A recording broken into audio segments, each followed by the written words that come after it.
நீங்கள்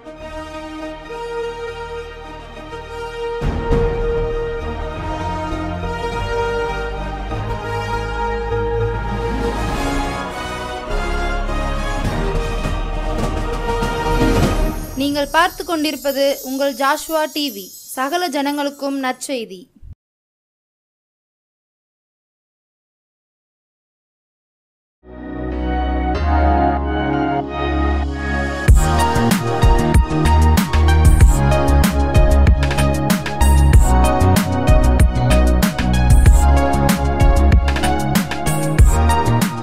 ஆண்டவரும் இரட்சகருமாகிய இயேசு கிறிஸ்துவின் நாமத்தினாலே ஜாஸ்வா டிவி நேயர்கள் அனைவருக்கும் அன்பின் சமாதான வாழ்த்துக்களை தெரிவித்துக் கொள்கிறேன். மற்றொரு நற்செய்தி நேரம் நிகழ்ச்சியின் வழியாக உங்களை காண்பதில் நான் மிக்க மகிழ்ச்சி அடைகிறேன். இன்றும் தேவன் நம்மோடு பேசும்படியாக ஒரு நிமிடம் கண்களை மூடி ஜெபிப்போமா? அன்பின் பரலோக பிதாவே, உம்மை துதிக்கிறோம் ஆண்டவரே, சோத்தரிக்கிறோம் அப்பா. ஆண்டவரே, இந்த நாளிலும் அப்பா உங்களோட பிள்ளைகளோடு நீங்கள் பேசுகிற காரியங்களை ஆவியானவர் ஒவ்வொரு பிள்ளைகளுக்கு விளக்கி காட்டுவீராக. அப்பா, நீங்கள் சொல்லுகிற சத்தியங்கள் உங்கள் வாழ்க்கையில் அது மிகுந்த பிரயோஜனமாக இருக்கட்டும். ஆவியானவர் பேசும், நடத்தும். இயேசுவின் மூலம் ஜெபிக்கிறோம் நல்ல பிதாவே, ஆமேன் ஆமேன். இந்த நாளிலும் தேவன் பேசும்படியாக கொடுத்த ஒரு தலைப்பு, உயர் பதவியில் இருப்பவர்கள் எப்படி உன்னதமான தேவனுடன் ஒரு உறவு வைத்தார்கள் அப்படின்னு சொல்லி கூட ஒரு தலைப்பை தேவன் கொடுத்தார். அதற்கு ஆதாரமாக கூட நாம் ஒரு நபரை நாம் பார்க்கலாம். வேதத்தில் இருந்து அவர் யார் என்று நாம் எடுத்துக்கொண்டோமானால், அப்போஸ்தலர் 8வது அதிகாரம் வசனம் 27 முதல் வசனம் 40 வரைக்கும் அந்த தனி நபரை பற்றி அங்கு சொல்லப்பட்டுள்ளது. வசனம் 27 முதல் அப்போஸ்தலர் 8 வசனம் 27 இதில் இருந்து 39வது வசனம் வரைக்கும் அந்த மனிதரை பற்றி அங்கு சொல்லப்பட்டுள்ளது. அவர் யார் என்று நாம் பார்த்தோமானால், வசனம் 27, அப்பொழுது எத்தியோப்பியருடைய ராஜஸ்திரியாகிய கந்தாகை என்பவளுக்கு மந்திரியும் அவளுடைய பொக்கிஷம் எல்லாவற்றிற்கும் தலைவனாயிருந்த எத்தியோப்பியனாகிய ஒருவன் அப்படின்னு சொல்லி அங்கே போடப்பட்டுள்ளது. இவரை பற்றி தான் நம்ம இன்றைக்கி பார்க்க போகிறோம். இவருடைய பேரை அங்கே என்ன செய்யலை, சொல்லப்படலை. இவர் எத்தியோப்பியருடைய ராஜஸ்திரி கந்தாகே. அந்த ராஜஸ்திரியோட பேரு கந்தாகே. அவளுடைய மந்திரி அப்படின்னு மாத்திரம் அங்கு போடப்பட்டுள்ளது. அதாவது ஒரு அமைச்சர், மினிஸ்டர். அவர் அவர் எந்த இனம், எந்த நாடு அப்படின்னு மட்டும் அங்கே குறிப்பிடப்பட்டுள்ளது. அவர் ஒரு எத்தியோப்பியன் என்று சொல்லி அங்கு போடப்பட்டுள்ளது. இந்த மனுஷனுக்குள்ளே இருக்கிற நல்ல குணங்கள், அவர் ஒரு மினிஸ்டராக இருந்தாலும், அமைச்சராக இருந்தாலும், அவர் ஒரு மந்திரியாக இருந்தாலும், அவர் தேவனோடு எப்படி உறவு வைத்திருந்தார், தேவன் மேலே அவருக்கு எவ்வளவு ஒரு அன்பு, நேசம், அதையெல்லாம் அங்கு அந்த 27வது வசனம் முதல் அந்த 39வது வசனம் வரைக்கும் அவரை குறித்து அங்கு அழகாக அந்த காரியங்கள் சொல்லப்பட்டுள்ளது. அவருடைய குணநலங்களை நாம் கற்றுக்கொள்ளும் பொழுது அது நம்முடைய வாழ்க்கையில் நாமும் அதை அபியாசப்படுத்தும் போது நம்முடைய வாழ்க்கையில் ஒரு மிகுந்த ஆசீர்வாதத்துக்கு அது பிரயோஜனமாக அது இருக்கும். பிரியமானவர்களே, மாத்திரமல்ல அந்த நற்குணங்களை நாமும் அதை தரித்து கொள்ள வேண்டும் என்று சொல்லி கூட ஆண்டவர் என்று நம்மை கூட பார்த்து நீங்களும் அப்படிப்பட்ட குணநலம் உடையவர்களாக இருக்க வேண்டும் என்று சொல்லி விரும்புகிறார். அதனால் கர்த்தர் இந்த வார்த்தைகளை பேசுகிறார். நாம் பார்க்க போகிற ஒரு மனுஷன் எத்தியோப்பியருடைய ராஜஸ்திரி கந்தாகே, அவளுடைய மந்திரி. அவன் ஒரு எத்தியோப்பியன்.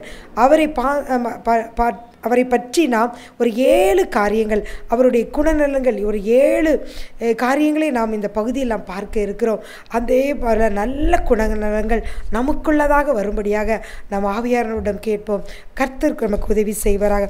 முதலாவது நாம் பார்த்தோமானால், வசனம் 27 என்ற பின்பகுதி, அவளுடைய பொக்கிஷம் எல்லாவற்றிற்கும் தலைவனுமாயிருந்த எத்தியோப்பியனாகிய ஒருவன் பணிந்து கொள்ளும்படி எருசலேமுக்கு வந்திருந்து அப்படி என்று போடப்பட்டுள்ளது. அவர் ஒரு அமைச்சராக இருந்த போதிலும் அங்கே என்ன சொல்லப்பட்டுள்ளது என்று பார்த்தால், அவன் பணிந்து கொள்ளும்படி, தேவனை பணிந்து கொள்ளும்படியாக அவன் என்ன செய்கிறான், எருசலேமுக்கு வந்தான். அவன் இருப்பது ஒரு தேசத்தில் ஒரு பெரிய பதவி, உயர்ந்த பதவி. அவனுக்கு எல்லா நன்மைகளும், அவனுக்கு பெயர், புகழ், அந்தஸ்து எல்லாம் இருந்திருக்கும். வேலைக்காரர்கள், எல்லா காரியங்களும் அவனுக்கு இருந்திருக்கும். ஆனாலும் அவன் அவ்வளவு உயர்ந்த பதவியில் இருந்தாலும் முதலாவது அவனுக்குள்ள ஒரு காணப்படும் குணம், தேவனை பணிந்து கொள்ளும்படி வந்தான். அவன் மனுஷர்களை நாடி இல்லை அவனுக்கு ஒரு விடுமுறை எடுத்து இந்த நாட்களில் நான் இன்பமாக நான் கழிக்கலாம் என்று சொல்லி நண்பர்களோடோ இல்லை குடும்பங்களோடோ அவன் கழிக்காதபடிக்கு, இல்லை இன்னும் எப்படி நான் இந்த நிலைமையை விட்டு என் தேசத்தில் இன்னும் உயர்ந்த பதவிக்கு வருவது என்று சொல்லி அவன் மனிதர்களோடு சேர்ந்து திட்டம் தீட்டி அதற்கான முயற்சிகளை அவன் எடுக்கவில்லை. பிரியமானவர்களே, அவனிடத்தில் காணப்பட்ட முதலாவது நற்பண்பு, அவன் பெரிய அந்த எத்தியோப்பியன் ஒரு மந்திரியாக இருந்தாலும் அவன் தேவனை பணிந்து கொள்ளும்படி வந்தான் என்கிற காரியம் அது நமக்கு என்ன கற்றுக் கொடுக்கிறது? பார்த்து கொண்டிருக்கிற நீங்களும் உங்கள் வாழ்க்கையில் எல்லாம் இருக்கலாம், ஒரு பெரிய பதவியில் இருக்கலாம். இல்லை, எனக்கு பதவியெலாம் இல்லை, நான் ஒரு குடும்ப தலைவனாக, சாதாரண ஒரு குடும்பத்தை தலைவியாக நான் இருக்கிறேன் என்றாலும் அதுவே தேவன் உங்களுக்கு கொடுத்த ஒரு விலையேறப்பட்ட பொறுப்பு. அதில் இருக்கிற நீங்கள் உங்கள் காரியங்களுக்காக மற்ற காரியங்களை எல்லாம் நாடி தேடி அதை அப்படி செய்திடலாமா, எப்படி என்னுடைய பிள்ளை காலங்களை இப்படி நான் செய்து விடலாமா, என் பணத்தை இப்படி பெருக்கி விடலாமா என்று சொல்லி ஓடாதபடிக்கு, எப்படி அவன் ஒரு பெரிய பதவியில் அவன் இருந்தாலும் கூட அவன் தேவனை என்ன செய்தான்? பணிந்து கொள்ளும்படிக்கு அவன் என்ன செய்தான்? வந்தான். பிரியமானவர்களே, அதே போல நீங்களும் உங்களுடைய வாழ்க்கையில் இந்த பிஸியான இந்த உலக வாழ்க்கையில் அநேக பொறுப்புகள் உங்களுக்கு இருந்தாலும், குடும்ப பொறுப்புகள், சில பேர் வேலை பார்க்கிறவர்களாக இருக்கலாம், எனக்கு வீட்டு பொறுப்பு, குடும்ப பொறுப்புகள் எவ்வளவு இருந்தாலும் அந்த நேரங்களில் எல்லாம், அந்த காலங்களில் நீங்கள் ஆண்டவருக்கென்று நீங்கள் தனி நேரத்தை நீங்கள் ஒதுக்கி அவரை ஒவ்வொரு நாளும் நீங்கள் பணிந்து கொள்ள வேண்டும் என்று அந்த மந்திரியுடைய வாழ்க்கையிலிருந்து முதலாவது நாம் கற்றுக்கொள்கிறோம். பிரியமானவர்களே, அடுத்ததாக நாம் பார்த்தோமானால் அவர் எங்கு போய் வருகிறார்? எருசலேமில் இருக்கிற அங்கே நான் பார்த்தோமானால் அவர் சொல்லுகிறார், எருசலேமில் இருக்கிற தேவாலயத்திலிருந்து ஆண்டவரை பணிந்து கொண்டு அவர் திரும்பி வருகிறார் என்று சொல்லி அங்கு வசனம் எழுதப்பட்டுள்ளது. அதை நாம் பார்த்தோமானால் எருசலேமில் இருந்து எத்தியோப்பியா வரைக்கு உள்ள தூரம் 322 கிலோமீட்டர் தூரம் என்று அங்கு சரித்திரம் சொல்லுகிறது. அவ்வளவு தூரம் கடந்து வந்து, அதாவது அவ்வளவு ஒரு பிஸியான ஷெட்யூல் நடுவிலையும் அவர் என்ன செய்கிறார்? அவ்வளவு நேரத்தை அவன் என்ன செய்கிறார்? தேவனுக்கென்று அவர் செலவிடுகிறார். அவ்வளவு நேரத்தை தேவனுக்காக செலவிடுகிறார். நீங்களும் பிரியமானவர்களே, தேவன் இதிலிருந்து நாம் என்ன கற்றுக்கொள்கிறோம் என்றால், இந்த உலக வாழ்க்கையில் நமக்கென்று தேவன் கொடுத்திருக்கிற விலையேற பெற்ற நேரத்தை நாம் ஆண்டவருக்காக நாம் என்ன செய்ய வேண்டும்?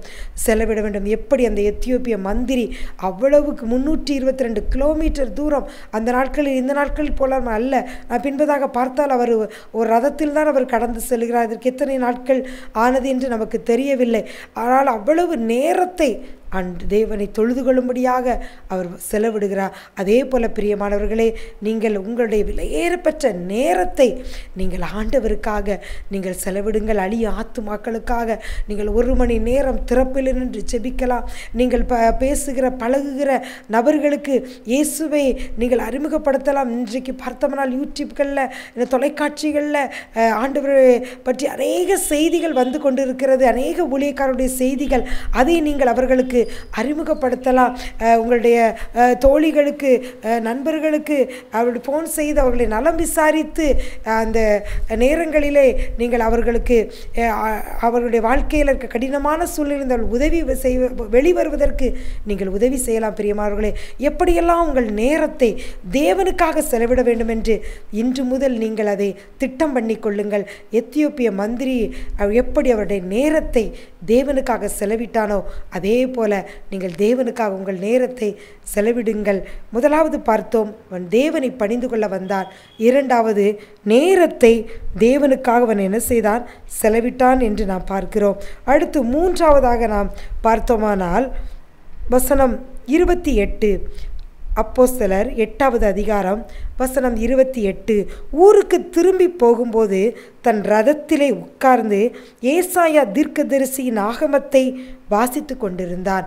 அவன் என்ன செய்து கொண்டிருக்கிறான் என்று பார்த்தவனால் அவன் பெரிய மந்திரி, அவனுக்கு நிறைய அலுவல்கள் இருக்கும். நம்ம சரி ஆண்டவரை வந்தாச்சு, தொழுது கொண்டாச்சு, இனிமேல் போய் இவ்வளவு வேலைகள் இருக்கிறது, இதையெல்லாம் நான் கவனிக்க வேண்டும், என்ன திட்டங்கள் அப்படியெல்லாம் என்று சொல்லி அவன் என்ன செய்யலை, அவன் வேலையை முடித்து வரும் பொழுது அவனுடைய அலுவலக காரியங்களை குறித்து அவன் என்ன செய்யவில்லை, யோசிக்கவில்லை, பார்க்கவில்லை. ஏசாயா தீர்க்கதரிசி ஆகமத்தை அவன் என்ன செய்தான், வாசித்து கொண்டிருக்கிறான் என்று நாம் பார்க்கிறோம். அவன் ஆண்டவருடைய வேதத்தை எடுத்து ஆண்டவர் என்ன சொல்லி இருக்கிறார் என்று சொல்லி ஆசையாய் அந்த வேதத்தை என்ன செய்கிறான், நேசித்து அவன் வாசிக்கிறான். பிரியமானவர்களே, அதே போலத்தான் நீங்களும் உங்கள் வாழ்க்கையில் அநேக காரியங்களை, நான் என்னுடைய பிள்ளைக்காக என்ன செய்வேன், ஒரு அநேகர் அதிகாலையில் எழும்பி ஆண்டவரை தேடாதபடிக்கு இன்றைக்கி என்ன செய்ய வேண்டும், நான் இந்த வேலைகளையெல்லாம் செய்ய வேண்டும், அதை செய்ய வேண்டும், இதை செய்ய வேண்டும் என்று சொல்லி உலக வேலை என்று சொல்லி ஆண்டவருடைய வேதத்தை வாசிக்காதபடி, அதை நேசிக்காதபடி அப்படியாக ஓடிக்கொண்டே இருக்கிறார்கள். அப்படி அல்ல பிரியமானவர்களே. இந்த எத்தியோப்பிய மந்திரி உடைய வாழ்க்கையில் நாம் மூன்றாவது கற்றுக்கொள்ளும் காரியம், அவன் அங்கு பார்த்தோமானால் ரதத்தில் உட்கார்ந்து ஏசாயா தீர்க்கதரிசியின் ஆகமத்தை அவன் என்ன செய்து கொண்டிருக்கிறான், வாசித்து கொண்டு இருக்கிறான் என்று நாம் பார்க்கிறோம். அதே போல தான் நீங்களும் உங்கள் வாழ்க்கையில் எவ்வளவோ காரியங்கள், நீங்கள் ஒருவேளை உயர் பதவியில் இருக்கலாம், இல்லை சின்னதோ ஏதோ ஒரு வேலை, ஒரு பிஸ்னஸ் ஏதோ செய்யலாம், எனக்கெல்லாம் வேதத்தை வாசிக்க நேரமில்லை என்று நீங்கள் சொல்லவே கூடாது.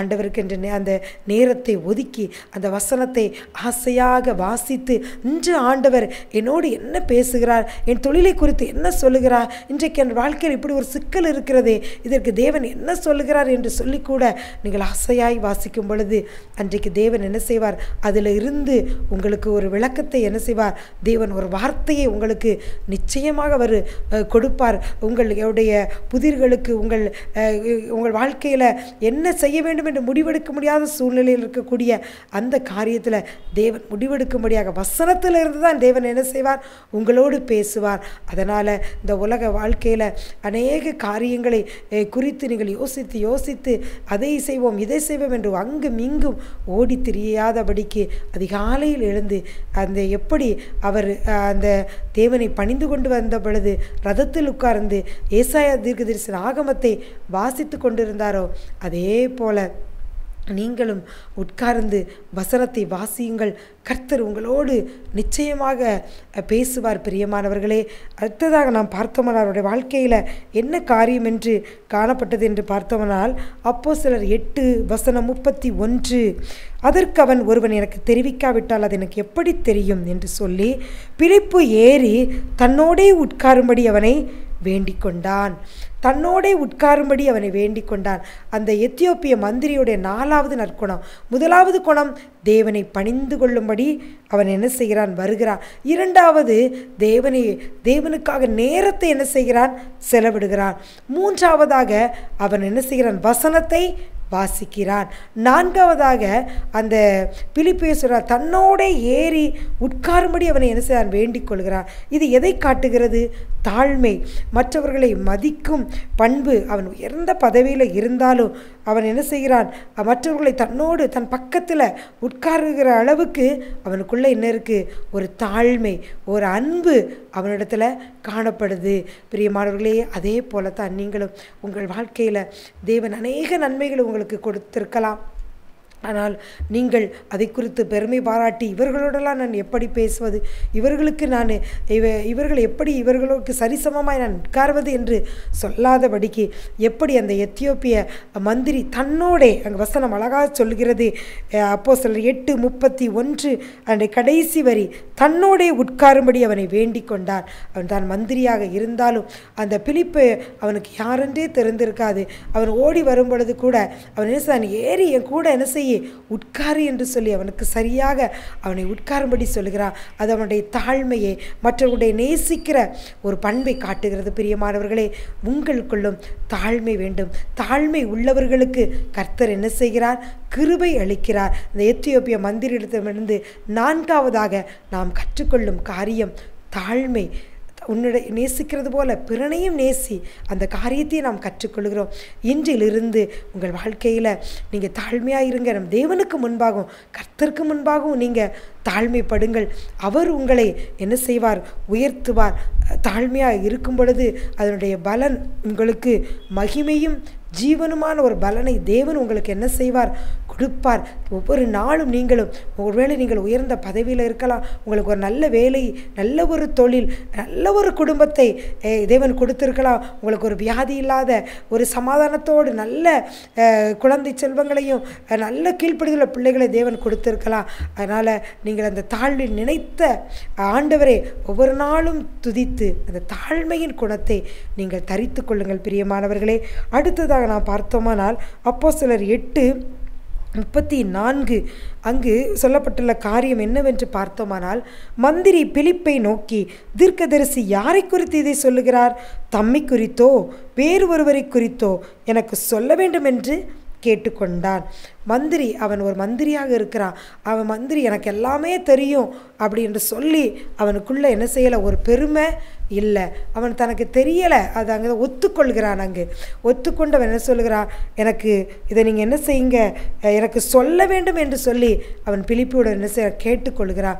இது அவனுடைய என்ன செய்ய கேட்டு தெரிந்து கொள்ளக்கூடிய பண்பை என்ன செய்கிறது? காட்டுகிறது. இன்றைக்கும் நமக்கு அநேக விஷயங்கள் உலக பிரகாரமாகவும் நமக்கு தெரியாமல் இருக்கலாம். சில பேரை நாம் பார்த்தோமானால் அவர்கள் தெரியாவிட்டாலும் தெரிந்தது போலவே பேசிக்கொண்டிருப்பார்கள். அப்படி இல்லை பிரியமானவர்களே. நமக்கு தெரியாத ஒன்றை நாம் கேட்டு தெரிந்து கொள்வதில் ஒன்றும் தவறு இல்லை. அதே போல தான் வேதத்திலும் அநேக ரகசியங்கள் கொட்டி கிடக்கிறது. அவர் சொன்னது போல, இதை எனக்கு ஒருத்தர் சொல்லாவிட்டால் எனக்கு எப்படி தெரியும்? எனக்கு நீர் இதை சொல்ல வேண்டும் என்று கேட்டுக்கொண்டா. அதே போல தான் நீங்களும் ஒவ்வொரு நாளும் கேட்டு தெரிந்து கொள்ளும் பண்பு அந்த எத்தியோப்பிய மந்திரியிடம் இருந்தது போல உங்களுக்கும் இருக்க வேண்டும். ஒவ்வொரு நாளும் ஆண்டவர் சமூகத்தில் போய், ஆண்டவரே இந்த வசனம் இப்படி சொல்லுகிறதே, இதனுடைய பொருள் எனக்கு என்னவென்று புரியவில்லையே, இது கருகலாக இருக்கிறதே, இந்த வசனம் எனக்கு கடினமாக இருக்கிறது, இந்த பகுதி என்ன எனக்கு புரியவில்லையே, எனக்கு நீர் கற்றுத்தாரும் ஆண்டவரே என்று சொல்லி நாம் கேட்கும் பொழுது ஆண்டவர் வேதத்தில் மறைபொருள்கள் ரகசியங்கள் எல்லாவற்றையும் உங்களுக்கு என்ன செய்வார்? கற்றுக் கொடுப்பார். இன்றைக்கு நாம் பார்த்தோம்னா அநேகர் நாம் பார்த்து வசனங்களை வாசியுங்கள், ஆண்டவர் உங்களோடு பேசுவார் என்று நாம் சொன்னால் அவர் சொல்ல, எங்கள் வசனமே புரியலை, எங்களுக்கு ஒன்றுமே புரியலை, அதை வாசிக்கணுங்க ஒரு விருப்பமே இல்லை, அப்படியா அப்படின்ற அதை கண்டு கொள்ளாதவர்களைப் போலவே இருக்கிறார்கள். பிரியமானவர்கள், அப்படி அல்ல. நாம் நேசித்து ஆண்டவரிடம் நீங்கள் கேட்கும்போது பரிசுத்த ஆவியானவர்கிட்ட நீங்கள் ஒவ்வொரு நாளும் வேதத்தில் உள்ள அந்த மறைபொருள்களை ரகசியங்களை வெளிப்படுத்தும் என்று சொல்லி அந்த பகுதிகளை கை வைத்து நீங்கள் கேட்கும் பொழுது அதில் உள்ள காரியங்களை, அவருடைய ஆழங்களை, மறைபொருள்களையும் சத்தியங்களையும் ஆவியானவர் உங்களுக்கு விளக்கி காட்டுவார். நீங்கள் அதை அப்படியே நீங்கள் கேட்டு அவரிடமிருந்து நீங்கள் என்ன செய்யலாம்? கற்றுக்கொள்ளலாம். சரி, நான் கேட்டு தெரிந்து கொள்வதால் எனக்கு என்ன பயன், இதனால் என்ன அப்படின்னு சொல்லிக்கூட நீங்கள் நினைக்கலாம். அப்படியெல்லாம் பிரியமானவர்களே, அது உங்கள் வாழ்க்கைக்கு மாத்திரமல்ல, உங்கள் ஆவிக்குரிய வாழ்க்கையில் நீங்கள் வளர்வதற்கும் உலக பிரகாரமான வாழ்க்கையில் நீங்கள் இடரின்றி நடப்பதற்கு அது உதவும். மாத்திரமல்ல, அன்றைக்கு நீங்கள் ஒரு நபரை யாரை நீங்கள் சந்திக்க இருக்கிறீர்களோ அவர்களுக்கு கூட தேவன் அந்த காரியத்தை சொல்வதற்காக உங்களுக்கு அதை கற்றுக் கொடுத்திருப்பார். அதை நீங்கள் அவர்களோட கஷ்டமோ இல்லை ஏதோ ஒரு காரியத்தை உங்களோடு பேசும் பொழுது நீங்கள் காலையில் ஆவியானவர் உங்களை கற்றுக் கொடுத்ததே நீங்கள் அவர்களுக்கு சொல்லும் பொழுது அவர்களுக்கு மிகுந்த பிரயோஜனமாக இருக்கும். பிரியமானவர்களே, அதனால் மந்திரி எத்தியோப்பிய மந்திரியிடமிருந்த கேட்டு தெரிந்து கொள்ளும் பண்பை நீங்கள் வளர்த்து கொள்ளுங்கள். நீங்கள் கேட்க வேண்டிய நபர் யார்? பரிசுத்த ஆவியானவர். அவரிடம் கேளுங்கள், இந்த காரியம் எப்படி, இது என்ன என்று நீங்கள் கேட்கும் பொழுது அவர் அநேக காரியங்களை உங்களுக்கு கற்றுக் கொடுப்பார். அடுத்ததாக நாம் 6வது பார்த்தோமானால் அப்போஸ்தலர் 8:35 அப்பொழுது பிலிப்பு பேசத் தொடங்கி இந்த வேத வாக்கியத்தை முன்னிட்டு இயேசுவை குறித்து அவனுக்கு பிரசங்கிக்கிறான். ஆண்டவரை குறித்து பிரசங்கித்த உடனே அங்கு மந்திரியோட இருதயம் எப்படி மாறுகிறது என்று பார்த்தோமானால் வசனம் 36 பின்பகுதி, இதோ தண்ணீர் இருக்கிறதே, நான் ஞானஸ்நானம் பெறுகிறதற்கு தடை என்ன என்று சொல்லுகிறார். இயேசுவை குறித்து அங்கே அந்த மந்திரி, எத்தியோப்பிய மந்திரி கேள்விப்பட்டவுடனே அவனுடைய இருதயம் என்ன செய்கிறது? கடின இருதயம் மாறுகிறது. மாறி அவனே சொல்லுகிறான், அவனுடைய இருதயம் ஒரு அன்பான கனிவான இருதயமாக மாறுகிறது. அவனே சொல்லுகிறான், தண்ணீர் இருக்கிறது, ஞானஸ்நானம் பெறுகிறதுக்கு தடை என்ன என்று சொல்லி. அதாவது அவன் அங்கே அறிக்கை இடுகிறான். வசனம் 37 பின்பகுதி, அப்பொழுது அவன் இயேசு கிறிஸ்துவை தேவனுடைய குமாரன் என்று விசுவாசிக்கிறேன் என்று சொல்லி அறிக்கை இடுகிறான். அவனுடைய இருதயம் அவங்க மாறுகிறது. அவனே என்ன செய்கிறான், ஞானஸ்நானம் பெறுவதற்கு தடை என்ன என்று கேட்கிறான். இயேசுவே தேவனுடைய கிறிஸ்துவே தேவனுடைய குமாரன் என்று அவன் என்ன செய்கிறான், அறிக்கை இடுகிறான். நீங்களும் பிரியமானவர்களே, எத்தியோப்பிய மந்திரியிடமிருந்து 6வதாக நாம் கற்றுக்கொள்ளக்கூடிய ஒரு நற்பண்பு, கிறிஸ்துவை தேவனுடைய குமாரன் என்று நானும் விசுவாசிக்கிறேன் என்று சொல்லி நீங்களும் அறிக்கை இடுங்கள். அவர்தான் மெய்யான தெய்வம். அவர்தான் உங்களை பாவத்திலிருந்து ரட்சிக்க முடியும். இந்த உலக வாழ்க்கைக்கு பிறகு ஒரு உன்னத வாழ்க்கைக்கு, அந்த பரலோக வாழ்க்கைக்கு அவர் தான் உங்களை அழைத்து செல்ல முடியும். இந்த உலக வாழ்க்கையோடு அது முடிந்து விடக்கூடிய காரியம் அல்ல. உங்களுக்கென்று ஒரு பரம வாழ்க்கை இருக்கிறது. அதற்கு நீங்களும் கிறிஸ்துவே தேவனுடைய குமாரன் என்று விசுவாசிக்கிறேன் என்று சொல்லி அறிக்கையிட்டு அவரை போல நீங்களும் என்ன செய்யுங்கள், ஞானஸ்நானம் பெற்றுக்கொள்ளுங்கள். அடுத்ததாக ஒரு காரியம், 7வது அவரிடத்தில் காணப்பட்ட நற்பண்பு, ஞானஸ்நானம் பெற்ற பின்பு அவரிடத்தில் என்ன காணப்படுகிறது, சந்தோஷம் காணப்படுகிறது. அப்போஸ்தலர் 8 வசனம் 39, மந்திரி அவர்கள் தண்ணீரிலிருந்து கரையேறின பொழுது, அதாவது ஞானஸ்நானம் பெற்று பிலிப்புவும் எத்தியோப்பிய மந்திரியும் கரையேறின பொழுது கர்த்தருடைய ஆவியானவர் பிலிப்பை கொண்டு போய் விட்டார். மந்திரி அப்புறம் அவனை காணாமல், பிலிப்பை காணாமல் சந்தோஷத்தோடே தன் வழியே போனார். அதாவது ஞானஸ்நானம் பெற்ற பின்பு மந்திரிக்குள்ளதாக என்ன வந்து விடுகிறது, ஒரு சந்தோஷம். பாவ மனுஷன் அடக்கம் பண்ணப்பட்டு விட்டார். அவர் பாவத்துக்கு மரித்து நீதிக்கு பிழைத்ததுனால அவர் உள்ளத்தில் என்னது இருக்கிறது, மகிழ்ச்சி, சந்தோஷம் காணப்படுகிறது. நீங்களும் பிரியமானவர்களே, அவரை போல கிறிஸ்து தேவனுடைய குமாரன் என்று விசுவாசித்து நீங்களும் ஞானஸ்நானம் பெறும்பொழுது, அதாவது தண்ணீரில் மூழ்கி உங்கள் பாவ காரியங்களெல்லாம் விட்டு இரட்சகராய் இயேசுவின் இரத்தத்தினால கழுவப்படும் பொழுது உங்கள் உள்ளத்திலும் ஒரு சந்தோஷம், மெய் சமாதானம் இருக்கும். உங்கள் உள்ளத்திலிருந்து ஜீவ தண்ணீர் உள்ள நதிகள் புறப்பட்டு ஓடும். நாம் இன்று கற்றுக்கொண்டோம், எத்தியோப்பிய மந்திரியிடம் வாழ்க்கையிலிருந்து 7 நற்குணங்களை நாம் கற்றுக்கொண்டோம். முதலாவது, அவன் தேவனை பணிந்து கொள்ள வந்தான். 2வது, நேரத்தை தேவனுக்கென்று செலவிட்டான். 3வது, அவன் போகும்போது அலுவலக காரியங்களை யோசிக்காதபடி வேதத்தில் வசனத்தை அவன் வாசித்தான். 4வது, அவனிடத்தில் காணப்பட்ட தாழ்மை, பிலிப்புவை ஏறி தன்னோடு இருக்கும்படி கேட்கிறான். 5வது, அவனுடைய தெரிந்து கொள்ளும் பண்பை நாம் பார்க்கிறோம். 6வது, தேவனே கிறிஸ்துவை தேவனுடைய குமாரன் என்று விசுவாசித்து அறிக்கை இடுகிறான்.